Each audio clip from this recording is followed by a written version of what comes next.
व्यासेन ग्रथितां पुराणमुनिना मध्ये महाभारतम्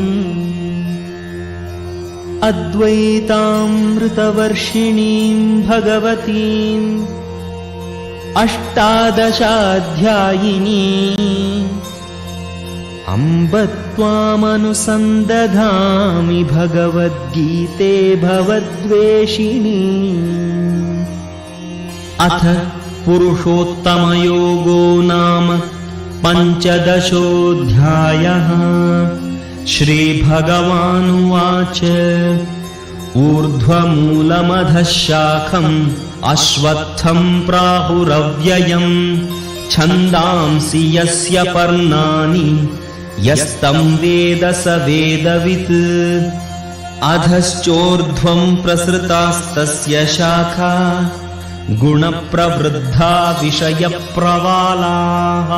अधश्च मूलान्यनुसन्ततानि कर्मानुबन्धीनि मनुष्यलोके। न रूपमस्येह तथोपलभ्यते नान्तो न चादिर्न च सम्प्रतिष्ठा। अश्वत्थमेनं सुविरूढमूलम् असङ्गशस्त्रेण दृढेन छित्त्वा ततः पदं तत्परिमार्गितव्यम् यस्मिन् गता न निवर्तन्ति भूयः। तमेव चाद्यं पुरुषं प्रपद्ये यतः प्रवृत्तिः प्रसृता पुराणी। निर्मानमोहाजितसङ्गदोषा अध्यात्मनित्या विनिवृत्तकामाः। द्वन्द्वैर्विमुक्ताः सुखदुःखसञ्ज्ञैः गच्छन्त्यमूढाः पदमव्ययं तत्। न तद्भासयते सूर्यो न शशाङ्को न पावकः यद्गत्वा न निवर्तन्ते तद्धाम परमं मम। ममैवांशो जीवलोके जीवभूतः सनातनः। मनः षट्ठानीन्द्रियाणि प्रकृतिस्थानि कर्षति। शरीरं यदवाप्नोति यच्चाप्युत्क्रामतीश्वरः गृहीत्वैतानि संयाति वायुर्गन्धानि वाशयात्। क्षोत्रं चक्षुस्पर्शनं च रसनं घ्राणमेव च अधिष्ठाय मनश्चायं विषयानुपसेवते। उत्क्रामन्तं स्थितं वापि भुञ्जानं वा गुणान्वितं विमूढानानुपश्यन्ति पश्यन्ति ज्ञानचक्षुषः। यतन्तो योगिनश्चैनं पश्यन्त्यात्मन्यवस्थितं यतन्तोऽप्यकृतात्मानो नैनं पश्यन्त्यचेतसः। यदादित्यगतं तेजो जगद्भासयतेऽखिलं यच्चन्द्रमसि यच्चाग्नौ तत्तेजो विद्धि मामकम्। गामाविश्य च भूतानि धारयाम्यहमोजसा पुष्णामि चौषधीः सर्वाः सोमो भूत्वा रसात्मकः। अहं वैश्वानरो भूत्वा प्राणिनां देहमाश्रितः प्राणापानसमायुक्तः पचाम्यन्नं चतुर्विधम्।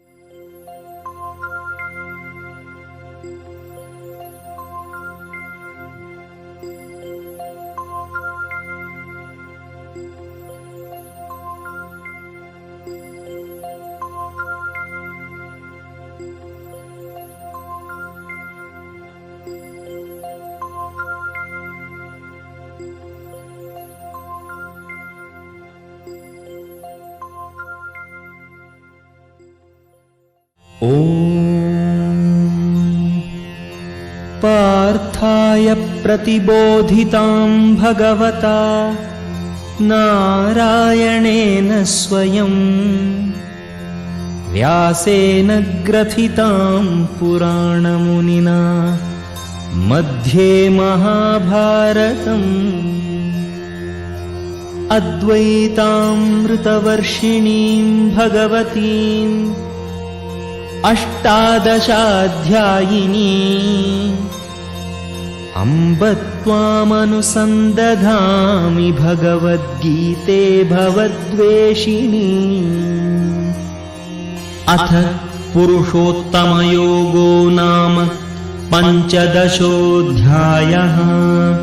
श्रीभगवानुवाच ऊर्ध्वमूलमधः शाखम् अश्वत्थं प्राहुरव्ययम् छन्दांसि यस्य पर्णानि यस्तं वेद स वेदवित्।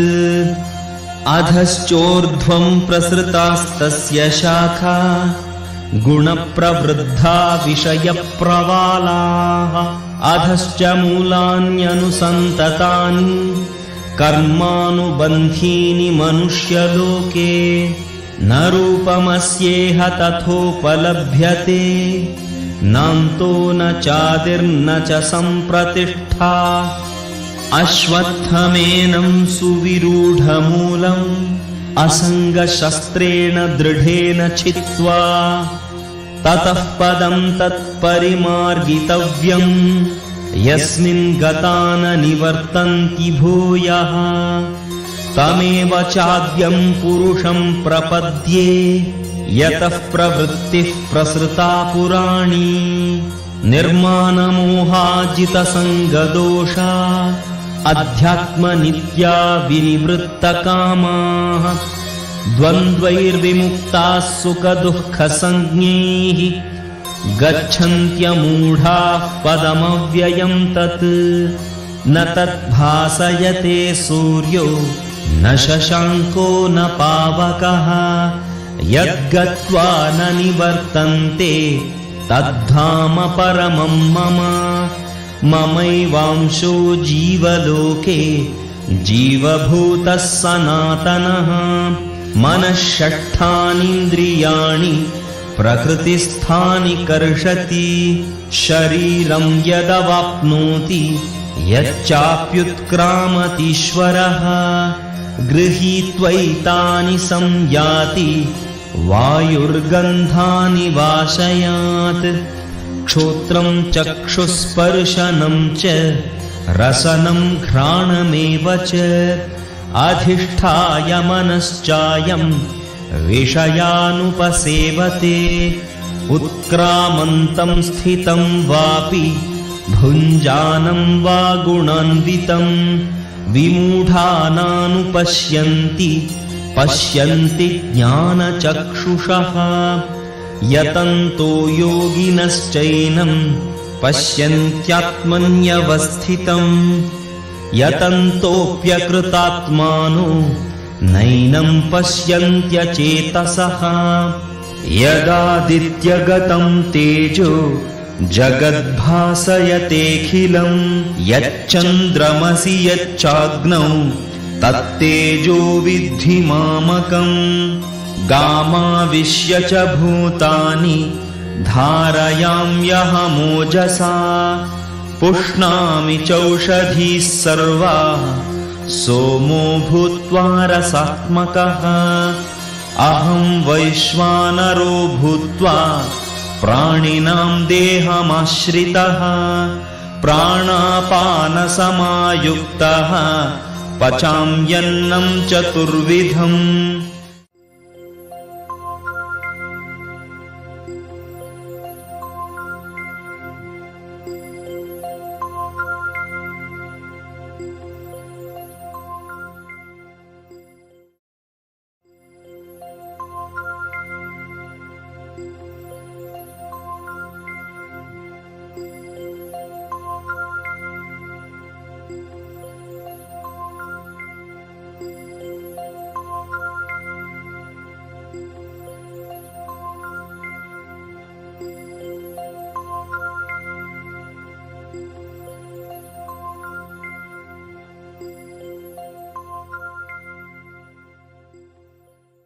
ॐ पार्थाय प्रतिबोधितां भगवता नारायणेन स्वयं व्यासेन ग्रथितां पुराणमुनिना मध्ये महाभारतम् अद्वैतामृतवर्षिणीं भगवतीम् अष्टादशाध्यायिनी अम्ब त्वामनुसन्दधामि भगवद्गीते भवद्वेषिणी। अथ पुरुषोत्तमयोगो नाम पञ्चदशोऽध्यायः। श्रीभगवानुवाच ऊर्ध्वमूलमधः शाखम् अश्वत्थं प्राहुरव्ययम् छन्दांसि यस्य पर्णानि यस्तं वेद स वेदवित्। अधश्चोर्ध्वं प्रसृतास्तस्य शाखा गुणप्रवृद्धा विषयप्रवालाः।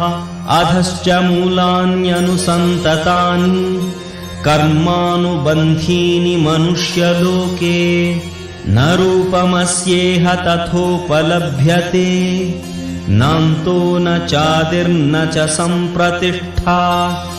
अश्वत्थमेनं सुविरूढमूलम् असङ्गशस्त्रेण दृढेन छित्त्वा ततः पदं तत्परिमार्गितव्यम् यस्मिन् गता न निवर्तन्ति भूयः।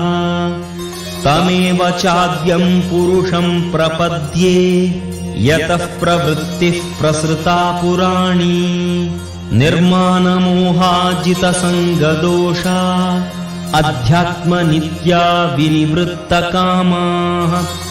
द्वन्द्वैर्विमुक्ताः सुखदुःखसञ्ज्ञैः गच्छन्त्यमूढाः पदमव्ययं तत्।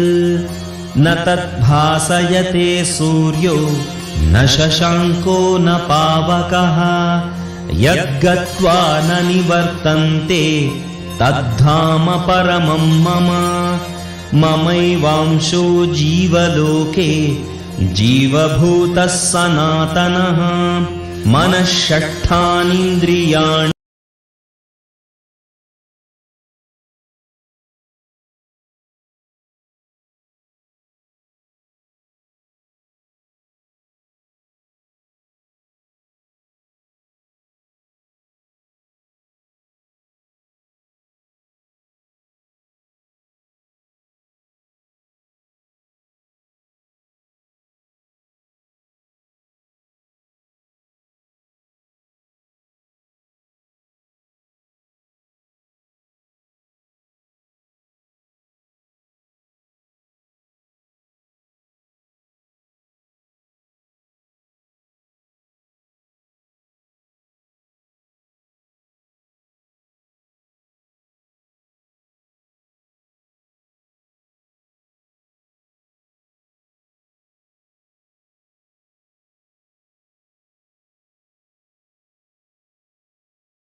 Nithyanandam.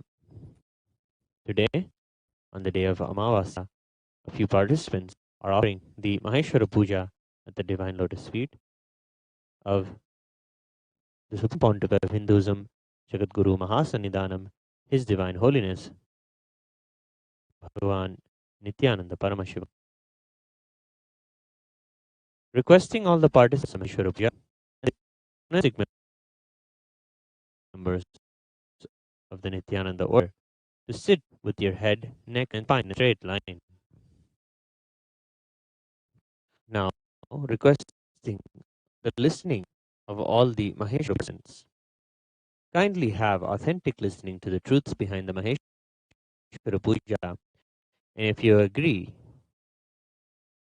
if you authentically cognize, understand, and respond that you agree to the truths behind the Maheshwara Puja, which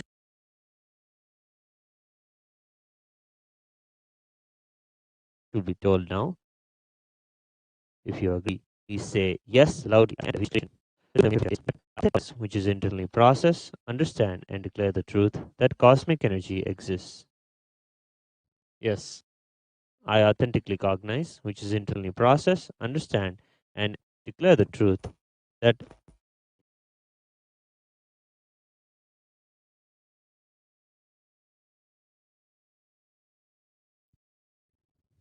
Swamiji is a Chinmaya Vigraha, the embodiment and representation of that very cosmic energy. Yes, I authentically cognize, which is internally process, understand, and declare the truth that Swamiji is a pure channel for complete completion to be achieved for all the departed souls, and for completion to be achieved for all the participants with the departed souls. Yes.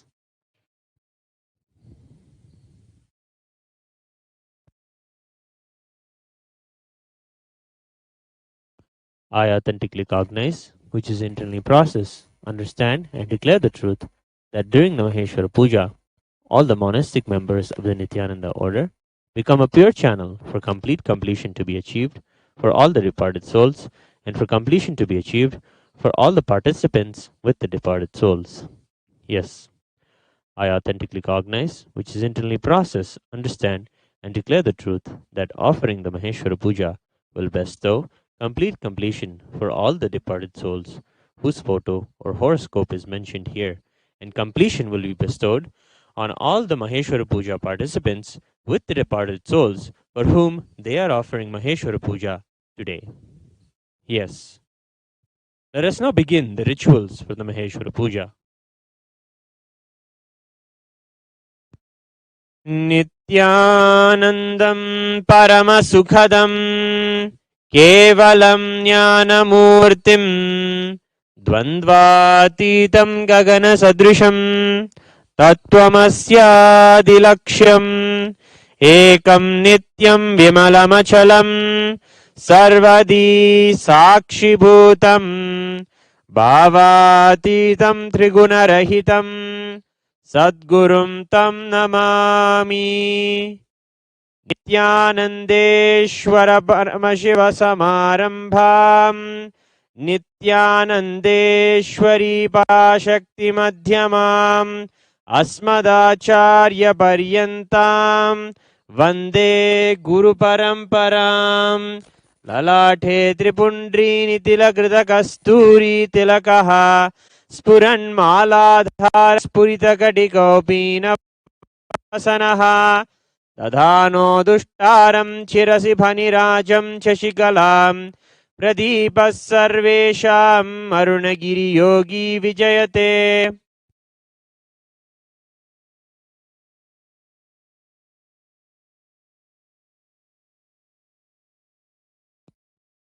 ममोपात्त samosa दुरितक्षयद्वारा भगवच्छ्री Paramshiva प्रीत्यर्थम् अद्य पूर्वोक्त एवं गुण विशेषेण विशिष्टयाम् अस्यां शुभतिथौ पटेल नामधेयस्य नीलेश पटेल नामधेयस्य चेतना पटेल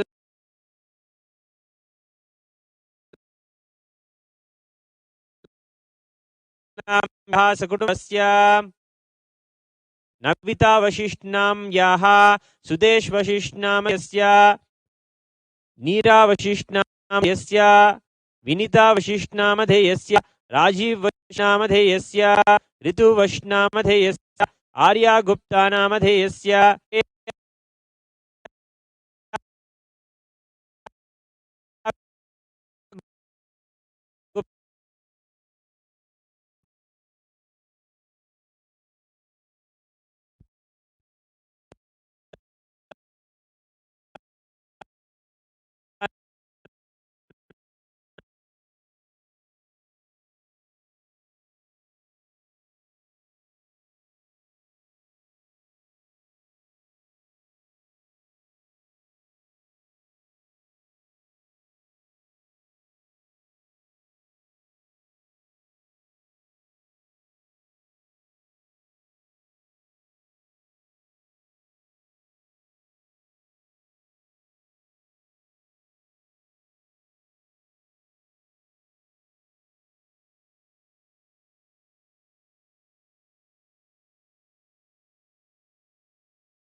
ज्ञान विज्ञान चक्रवर्ती सर्वजन संग सद्यो दीक्षा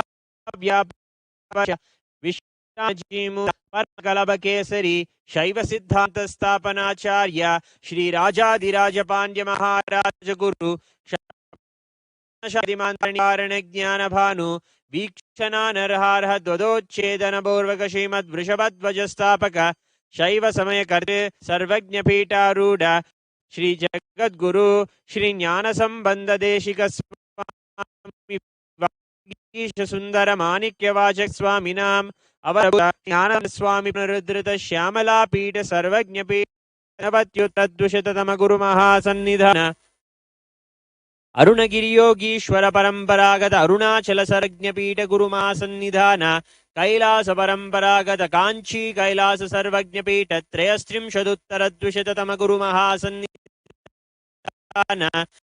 नित्योत्सव नित्य मंगल नित्य कल्याण नित्य रजितादि कैलास नित्यानंद पीठ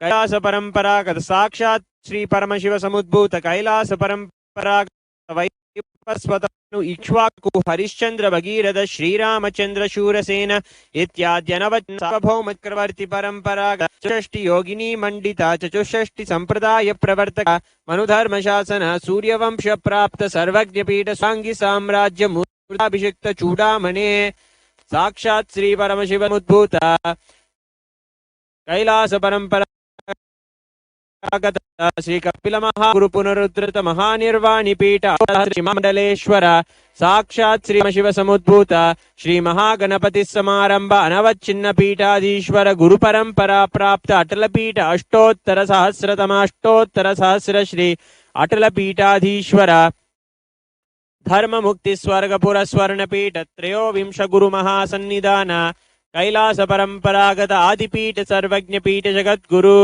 श्री कैलास पुनरुद्धारक श्री कैलास परमाचार्य श्रीमत् परमहंस परिव्राजकाचार्य वर्य सच्चिदानंद प्रणव स्वरूप श्रोत्रिय ब्रह्मनिष्ठा श्रीमद् जगद्गुरु श्रील श्री भगवत श्री नित्यानंद परमशिव श्री ज्ञान संबंध देशिक परमाचार्य स्वामिनां प्रीत्यर्थम पूर्वोक्तानां सर्वेषां जीवन मुक्ति प्राप्ति